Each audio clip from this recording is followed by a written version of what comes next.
Let's move on to our next keynote. And it's again one of these, these short summaries of someone's life where you read it 3 times and go like, really? Wow. So start was, again, impressive, but so he's got a degree in philosophy and computer science. Well, fair enough, quite a few do. However, he's also an entrepreneur and former head of commerce at Braintree. Okay. Wait for the next one. He was the CTO for Barack Obama's 2012 campaign. That's the special part. And he's also a former member of a juggling protest group called the Jugglers Against Homophobia. He's a startup founder, a hacker, and so much more. He's got a big smile, and I'm so happy and honored to have him here. Welcome to our stage, Harper Reed. Good to see you. Hello, I love that. I love that intro. I always forget about the Jugglers Against Homophobia, but I think it's even more important these days than it was in the 90s. Hell yes. In that sense, time for your keynote, and after that, I'm really looking forward to the Q&A part with you. In that sense, enjoy yourself and see you soon. Absolutely. Well, hello, everyone. I'm really excited to be here, and I'm excited to share a lot. So if anyone wants to chat more or just continue the conversation, I'm at Harper on Twitter, and I look forward to connecting.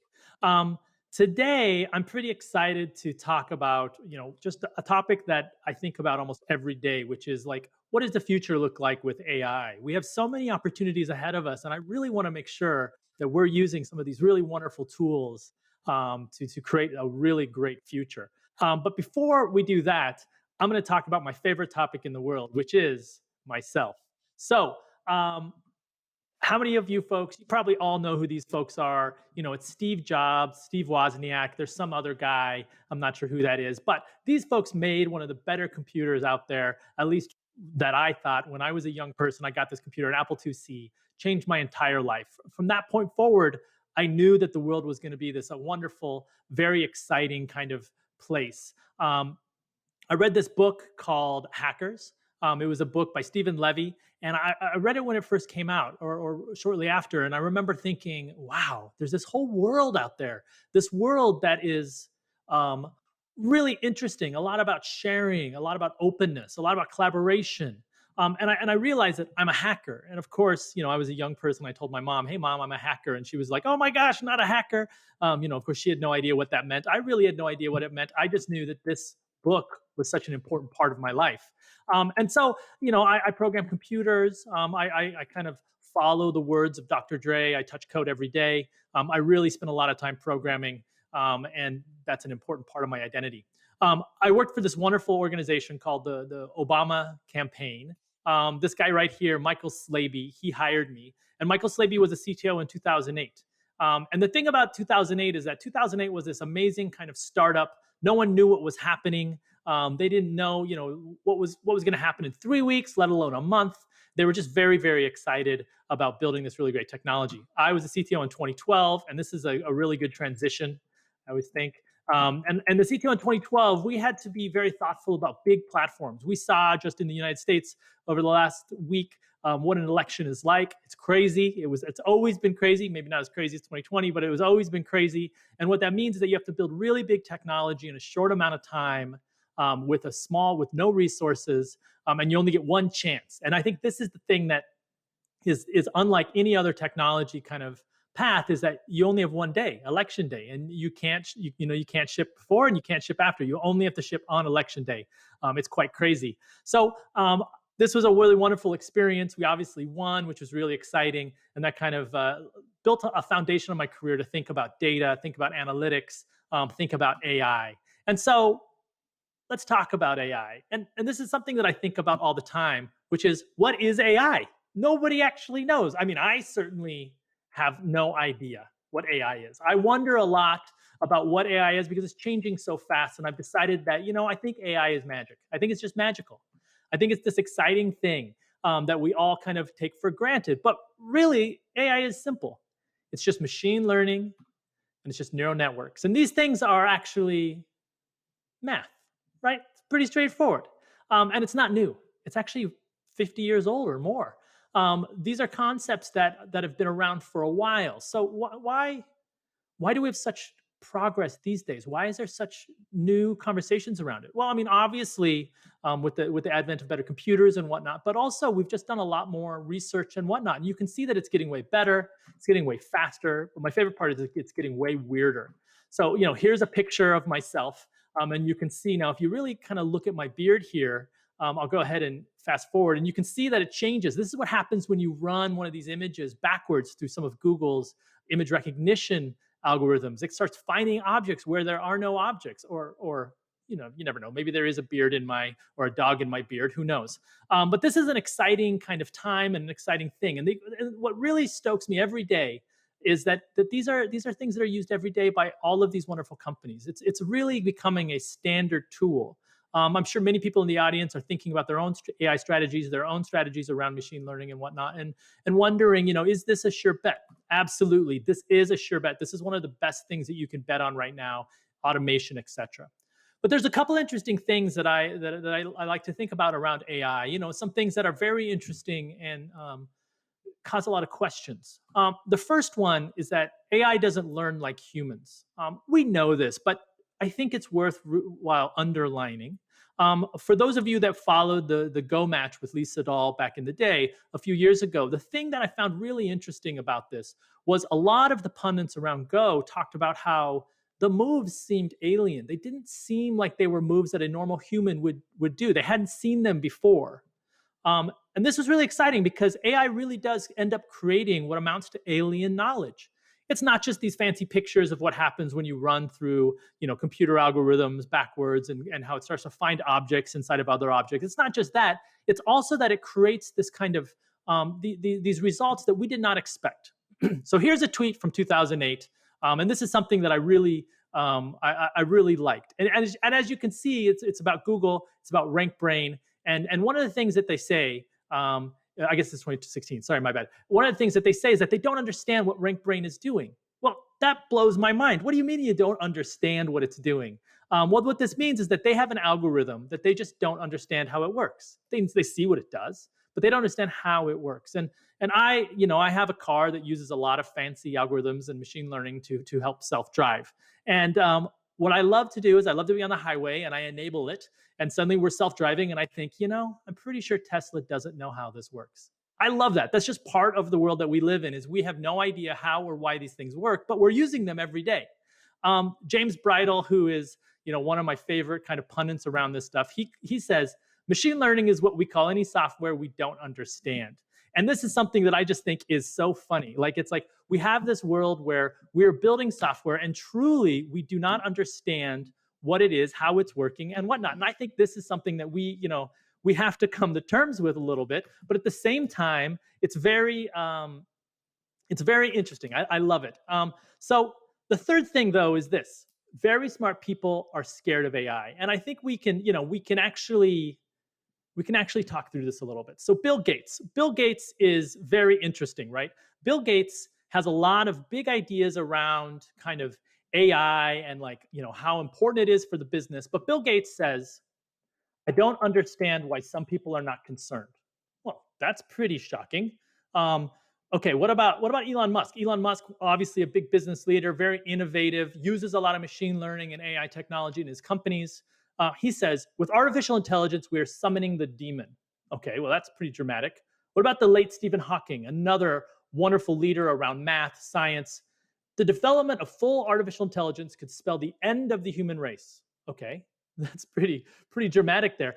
I wonder why. Well, let's talk about why these amazingly smart people, these kind of leaders of industry, why are they so concerned, and why do they have these specifics around AI could be bad? Well, we have to jump into some thought experiments. The first one is one of my favorites. It's called the paperclip maximizer. And this is pretty straightforward. The idea is that we have a paperclip factory, and this factory does all sorts of paperclip stuff.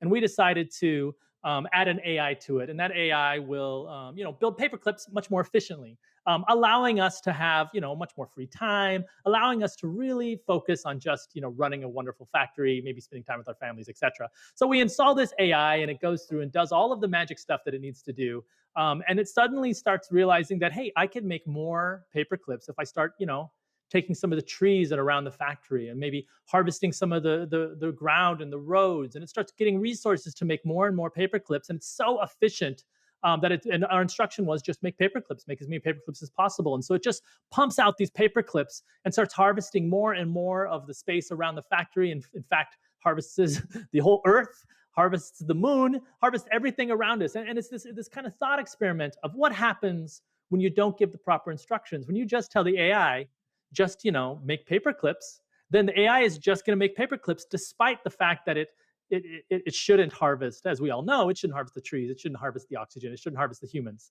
to make more paper clips, but we forgot to tell it that.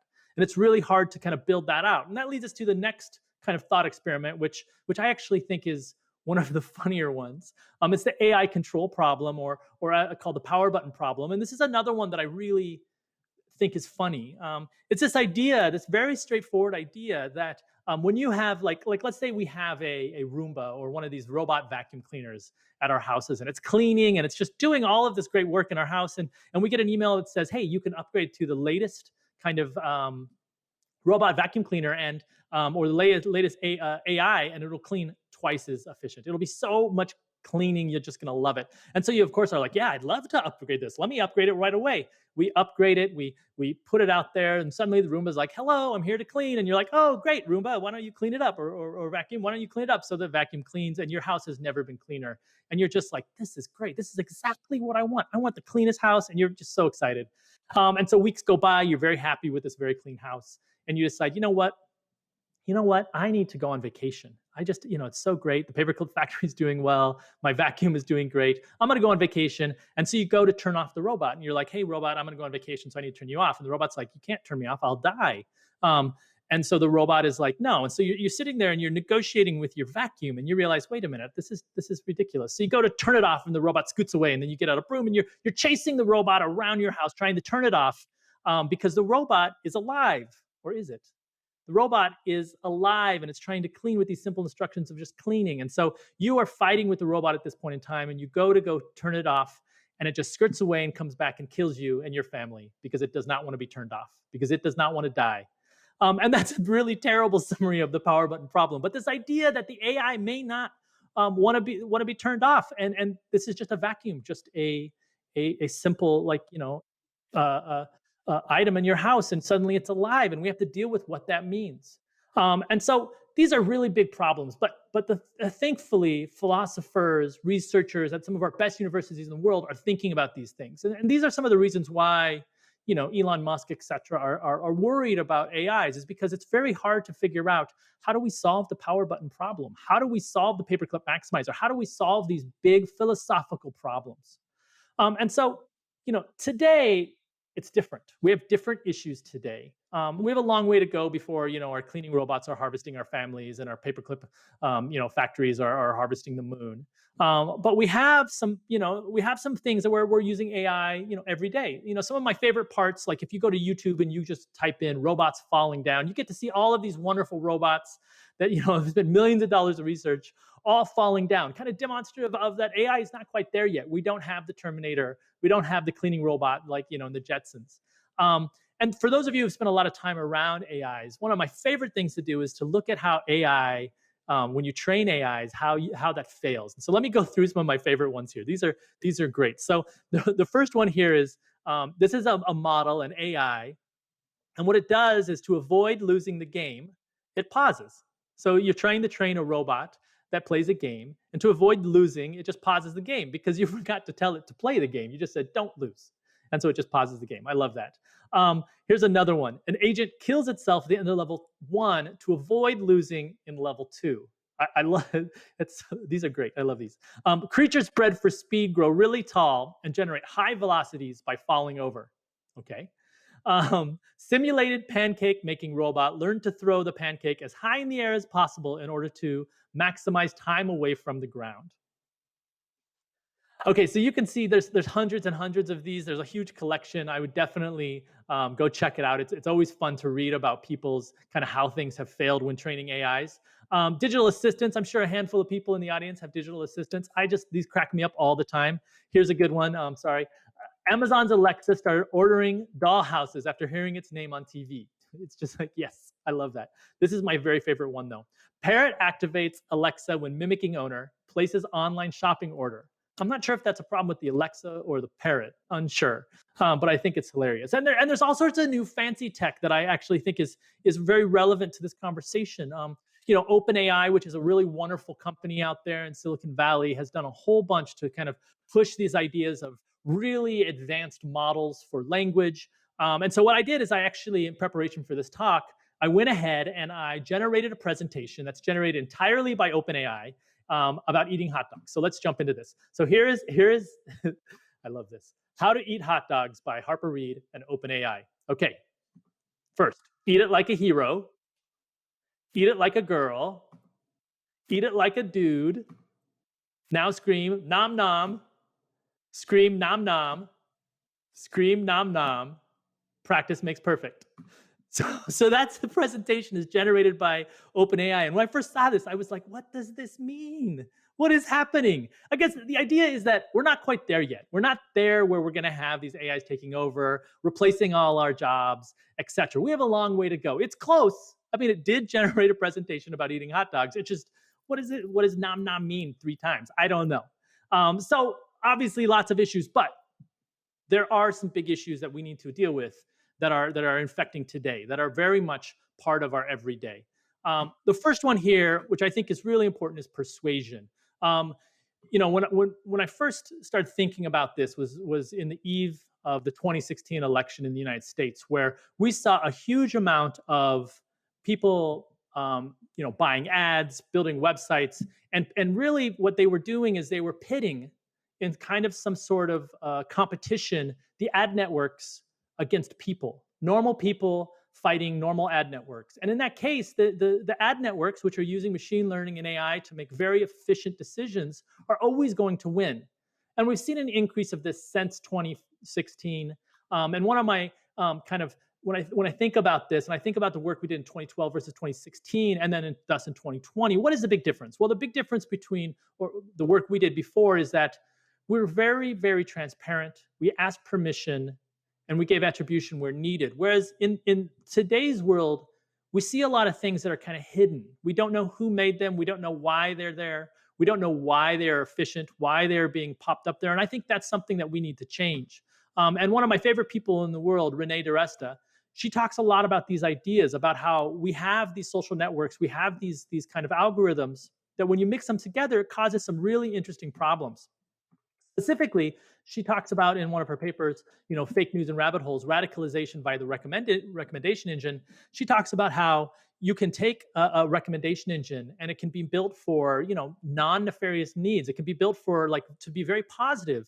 And because of how the data is put into it, and because of some of the kind of problems with social media as we have thus built it, it ends up recommending more and more radical information. In some cases, you can experiment with this with yourself. You just join an empty Facebook group, and you see what is the subsequent recommendation for a Facebook, or you create an empty Facebook account with no information, and you join a group, and you see the subsequent recommendation for a group, and then you continue down that path, and eventually you're going to get to these crazy groups, and you're like, well, how did I get there? I gave them no information, and that's the problem with the recommendation engine itself. And we see this all over. We see this on YouTube. We see this on Twitter. It really is about the algorithm. And in 2020, we didn't see a decrease. And so I really think we need to be thoughtful about that. And I think one way to be thoughtful about that is to really think about bias and training. Specifically within bias and training, we have what Kate Crawford, another one of my favorite pundits, calls a white guy problem, where the people who are building this infrastructure, the people who are manufacturing these algorithms in the algorithm minds, they look like me. They're white males. Oftentimes they live in Silicon Valley, but they're building products for the world. They're building products for the entire internet.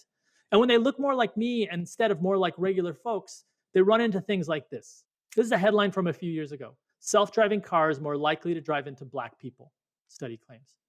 That's terrible. This is really bad. We can't have the newest, fanciest cars on the market have algorithms that will accidentally run into Black people just because the people on the team didn't look like the world.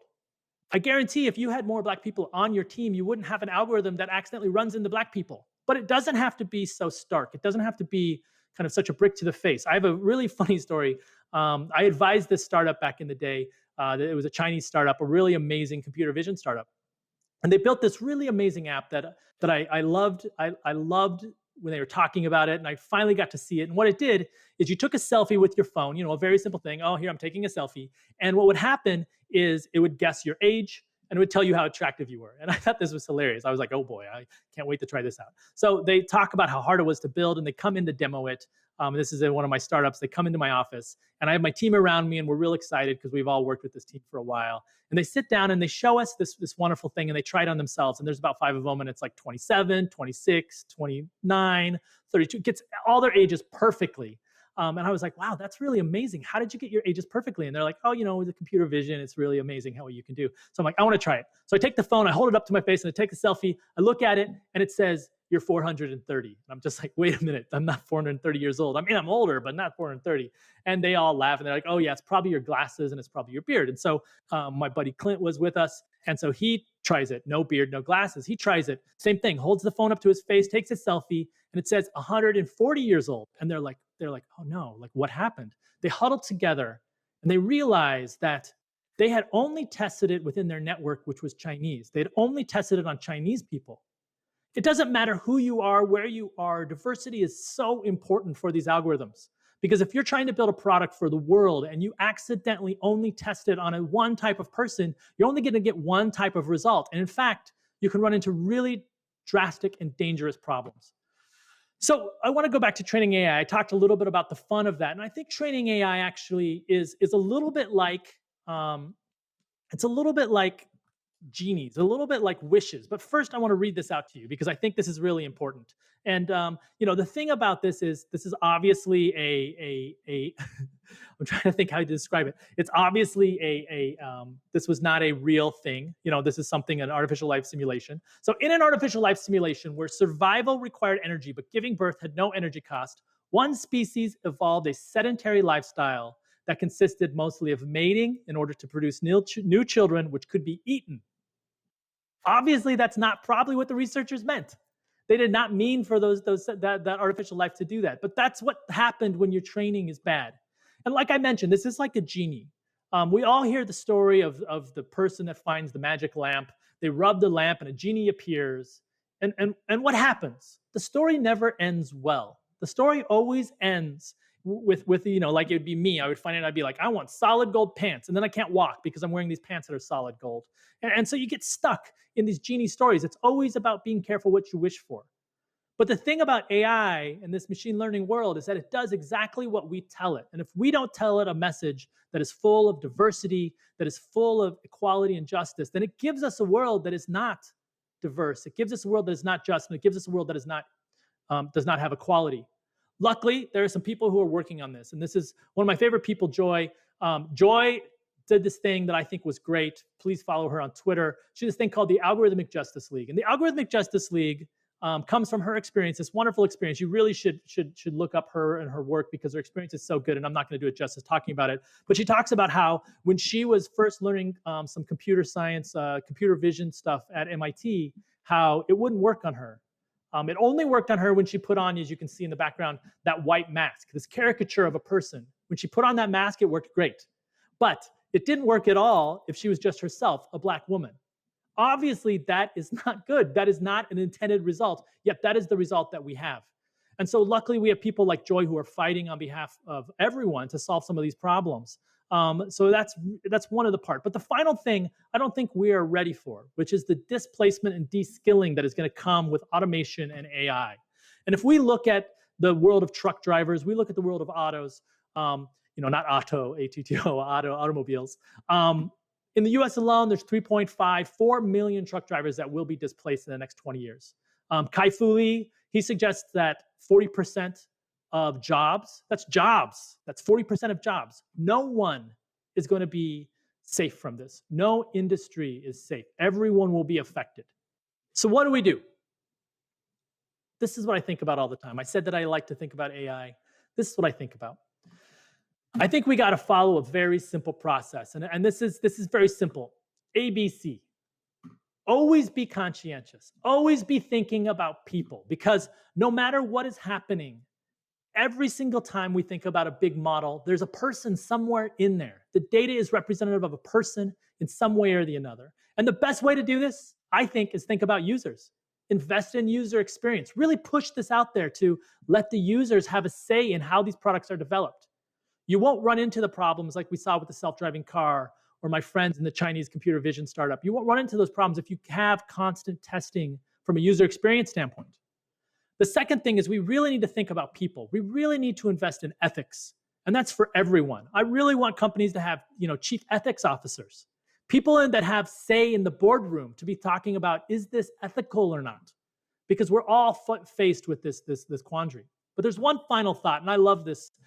Gary Kasparov, one of the big thinkers of our time, obviously lost against Deep Blue. He talks a lot about Lee Sedol and watching that match, that Go match. And one of the things he says is, in the chess world, when they paired a master with a computer, it beat everyone. It beat the masters and it beat the computers. And I think that's something that we really need to think about and internalize. The best results are when we pair AI and people. So I do have hope. And thank you so much. I was excited to share my thoughts, and hopefully we can answer some questions.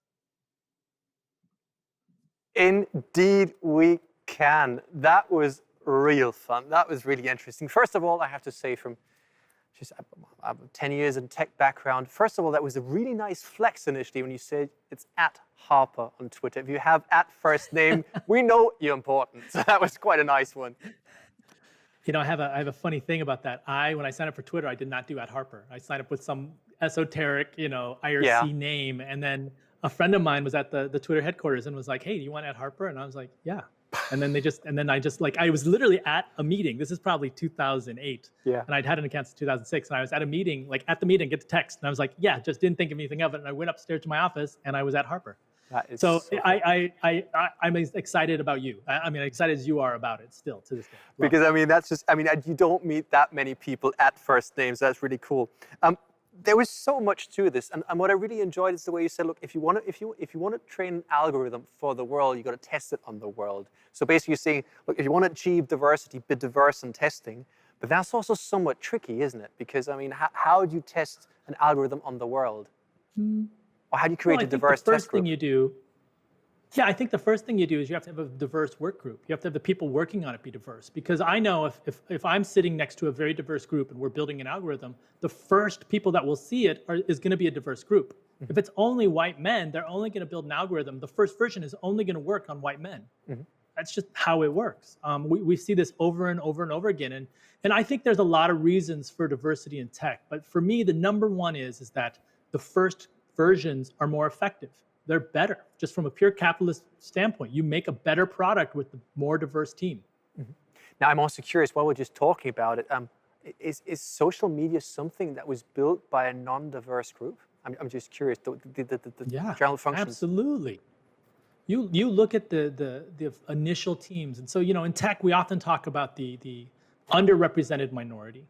We talk about and in tech oftentimes that's white people and Asian people are not the minority. The underrepresented minority are all the people outside of white people and Asian people. And so you have to be careful, and you have to really be hiring people outside of the groups that are already represented. We need to make sure that we cover everything, and that includes ages, that includes disabilities, that includes ethnicities. If you want to build a product, like if you're trying to build a product at the scale of a lot of these social products, Twitter, Facebook, Clubhouse, etc., you have to make sure that your team and the people working on it represent the audience that you are trying to get to, which oftentimes is the world. What I found so interesting just now also the way you highlighted disability, because I think there's so many disabilities that are just left out by our current technology because it's so much on what you see or what you hear. What's your view on there? I have the feeling we're just at the very, very beginning there to do something about that.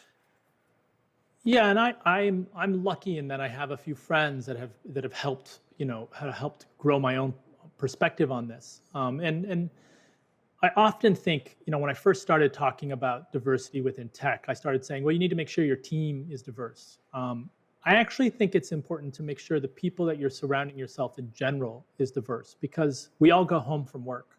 And if the only people we're hanging out with are neurotypical, normal folks, then the results of our perspective is neurotypical and normal. And there's so many people out there. I live in Chicago. There's so many people out there that are these wonderful people doing wonderful things. We just need to bring them inside a little bit and welcome them and celebrate them. And we create amazing things. We're seeing that right now within media, TV, movies. We're seeing a lot of representation and a lot of creators who are being represented. They're building these things. And what's happening? They're selling out. They're doing really well. I think it's time for us to reckon with our own past in tech and bring that into technology. I'm also curious, like just listening to you and just giving you a thought ourselves, we know that fake news is one of the big challenges now, but obviously fake news is delivered via social media because quite a few people just can't keep up with that. Is that maybe also the result of creating a social media that was geared towards people with a higher level of education and being able to handle it? And now, Yeah, I don't buy that. You hear that a lot. You hear a lot, especially in the kind of with the results of the election in the United States. You hear a lot where people talk about maybe it's just because people aren't educated. I think that's a BS. What I think is real though is that we have linked metrics around reach, conversion, active users with stock prices. And so we have a world in which a Facebook or a Twitter has no interest to solve these problems because it actually will decrease the metrics of which they are measured by from their stock. So not only do we say, well, hey, you probably shouldn't be spreading misinformation, but on one hand, it's probably selling a lot of ads. It's getting a lot of clicks. We say, well, hey, you should stop having bots. And on one hand, it's creating a lot of active users. And so when we link things like active users, which bots may or may not be counted in some cases, with stock prices, we're not going to create the right incentives for people to avoid falling into that trap. And so I think we really need to start thinking about how do we measure these companies? You think a lot about social impact investing. You have places like Goldman Sachs that are saying, well, we're not going to invest in these companies unless they hit this social impact score. I think we need to do the same for tech companies. We need to be thinking about composition of boards, composition of executives, not compensation. We should probably think about that as well. But I meant more, is it a diverse group, et cetera? Like, are we, especially with so much power? I think Facebook has a GDP of a small country, and we should probably be thoughtful about what does that impact with us. And I think the first thing is to hit them where it hurts, which is on the capitalism side. and the fun thing is there, I mean, just listening to you, it means essentially that like the core of most of these social media companies is their business model is selling ads. And as long as they optimize towards that, they will always remain, well, evil or whatever we want to call it. So we would have to break up the core business model in order to solve all of these fake news challenges. Well, I don't know about breakup. I think what we'll see that a lot of these companies will fade away like they always have. It seems to be very cyclic, where you'll have something pop up, it'll be very exciting, everyone will jump onto it, and then we'll move on to the next thing. What we need to do is really make sure that we as consumers are educated around data and how data should be treated. I think those of you who are in Europe have a little bit of a head start than us in the United States with GDPR. I really appreciate that. I don't think it's like a lot of people say, well, it's not that good. And it's like, well, it's a great start. Like nothing is good in the first version. And so it's like, how do we iterate? How do we get to the next part? We're starting to see that in California. We just saw some good privacy regulation. But one of the core parts of this is about education. I think that we have to have education around privacy and data. And if we treat this like a public health problem, much like you would about tuberculosis, COVID, or what have you, it's all about education. It's about educating people to wash their hands, to wear a mask. We don't think of data and privacy as a public health issue. And so what ends up happening is we don't teach people how to make sure what they're looking at is a proper source. It's not about educated audiences or educated populations. It's about educating people about how to be safe online. It's interesting also that you mentioned GDPR because very often European-based startups consider this as a huge weakness, saying we've got GDPR, it's holding us back. And recently I heard someone say, no. If you hit GDPR, then you can build a global product at a high global ethical standard. So it's good to highlight that. Now, here's an interesting audience question I was just given, and that's, what do you currently see as the biggest technological challenge for humanity? That's an easy one. Climate change is pretty big. Yeah. I think I don't know if the problems that I see in the future are technical in nature. I think they are more social. We have We have an issue with income inequality that is across every one of our countries, every jurisdiction, where we have people who are very rich and people who are not very rich. And that is just, that chasm is widening. And I don't think that is a sustainable position. And I worry about that quite a bit. I think technology has this opportunity, as it has for the last 30, 40 years, to democratize access to certain things. But we have to make sure that we don't build products, build the future on a weak techno-utopian foundation, which is, I think, what we did in the 2000s and the early 2010s. And I do welcome, the next round of entrepreneurs who are building all of these really exciting things. We're starting to see the Gen Z folks who are coming up and building really interesting things. I think they have a much different perspective around privacy, accessibility, and how to interact with capitalism. Now, the next question I would ask is kind of also along the lines with the audience questions. For most people, this would be a hypothetical question. Asking you this, I have the feeling, hey, maybe this has already happened or it might happen, but who knows? Now, assuming Joe Biden would call you and say, look, you have a track record, you're a smart guy, what's the one thing you would want me to do to improve within the next 4 years in your field of work? Within my field of work? Or something you could influence with your thinking. Joe Biden says, look, what's the one thing you would want me to do to make the country or the world a better place within the next 4 years? So when I spend a lot of time reading history, and one of my favorite time periods to read about is the time right after World War II, where we had such amazing innovation around computing. And you have to acknowledge that it all started from, obviously, the nuclear bomb, all that stuff. Like, computers were built from that, but they quickly iterated out of being just for defense and destruction into this space of just amazing innovation. And I think about people like Vannevar Bush, who was kind of instrumental in pushing innovation within the United States and pushing government and like public-private partnerships to build really amazing technology that has changed all of our lives across the world. I would love to see the future have a government invest in the public-private innovation to make sure that we have more open source software that does more things rather than have it just be relegated to private corporations. I think that we see that with Linux, which I love. Every day I use Linux. We see that with Linux that powered so many companies. I'm sure the software that we're using today is all powered on Linux one way or the other. And so it's like, how do we do similar things of allowing for open source to flourish, to involve the government in funding these things? That's really what I'm excited about.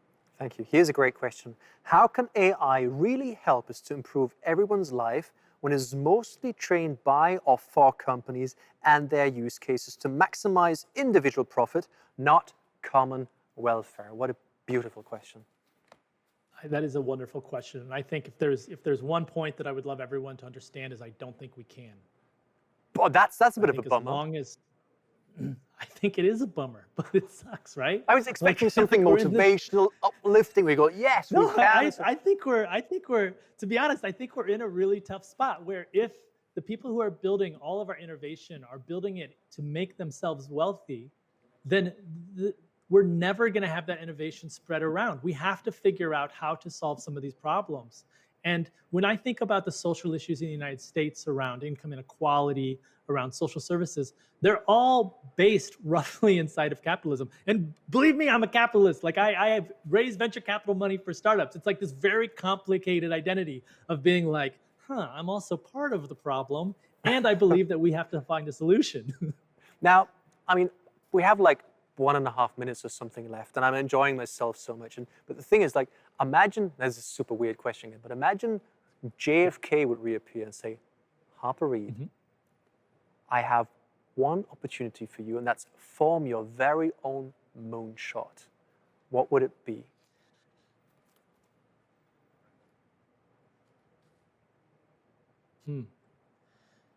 I think if I could answer that question well, I would probably start a company doing that thing. One of the things that I'm really excited about robotics. I love hearing the last speaker and talking about the future of robotics. And the thing about robotics that I think is it's missing is it's so expensive.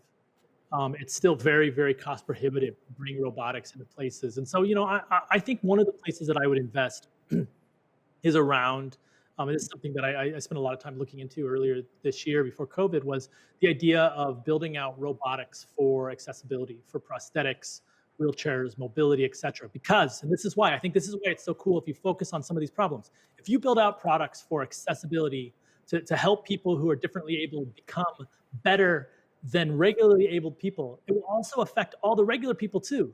Like they will get to use these products as well. And I think that's the key. That's why it's so important to invest in some of these places that we're not thinking about. And I think that's the moonshot one of the moonshots I would be thinking about. That was a beautiful way to end. It's been a pleasure. Thank you so much for joining us. Hey, we should do this for 2 or 3 hours straight, but that's just my unbiased opinion. I'm ready. Anytime. It's been a pleasure. At Harper Reed, thank you so much for joining us and being so open. Thank you. Thank you very much. Take care and stay safe. Harper Reed, that was real fun.